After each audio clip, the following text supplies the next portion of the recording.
I've got a great story for you today about a single young woman in England who died during her attempt to self-administer an abortion. She said, "Suddenly the pain stopped. I felt calm for the first time in 3 months since learning of my pregnancy by a man who had lied to me, telling me that he loved me and wanted to marry me, but who had a wife and 5 children in another city. I had had very clear view of my body then. As the doctors worked on me, I floated into a place in which I was overwhelmed by a radiant white light that seemed to embody all the concepts of love, a love which was unconditional and like a mother has for a child, a warm, joyful presence. I knew it had to be God, and words just can't describe my awe in his presence. At that time, I recall wondering if I would be punished for murdering my child and in doing so, killing myself as well. I could tell he knew my every thought and feeling, and I watched with fascination as I saw the highlights of each stage of my life. I watched and felt my mother's shame as she bore me out of wedlock, right up to my own elation of love with this man, and then the crushing pain of rejection and betrayal. I understood the fear and insecurities of the man that caused my pain and his own guilt over breaking up with me when he learned of my pregnancy. I felt every good or bad deed that I had ever done and its consequences upon others. It was a difficult time for me, but I was supported by the unconditional love, and I weathered the painful parts. He showed me a beautiful, shiny bubble which floated next to me. In it, I saw a tiny baby nursing at a breast. The baby became a toddler and began walking toward me.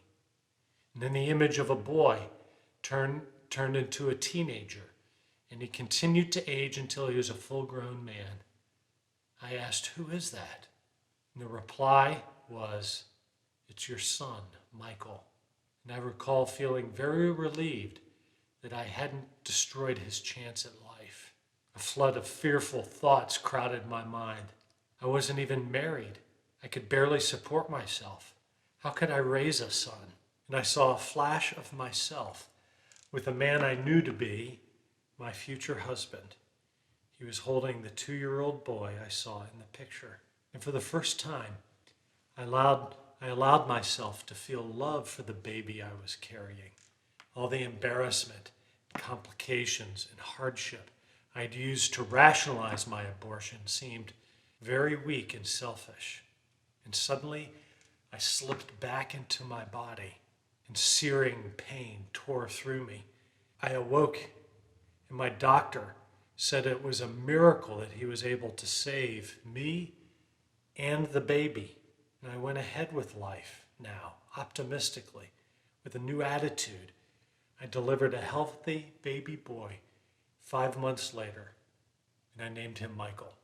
No matter what you've done or what you're struggling with today, you are deeply loved by your Father.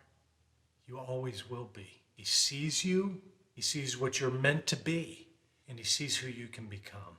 You know, we started Lent on Ash Wednesday reciting together the 51st Psalm, in which King David, after committing adultery with Bathsheba and having her husband killed to cover it up, in that psalm he confesses his sins.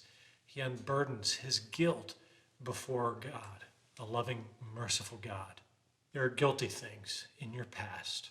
There are for all of us. There are guilty things in your present, things that you'd like to hide and forget. But you know what? Jesus sees those things, and he came to set you free from them. Jesus paid the price already on the cross. You don't have to pay it anymore. So today, right now, take a minute and call those things to mind, those guilty, heavy things. Picture your guilt in vivid terms and lay it on the cross with Jesus. Breathe in the Holy Spirit's peace and presence, and allow yourself to be freed for the future. That's today's Lenten vision, and I'll see you tomorrow.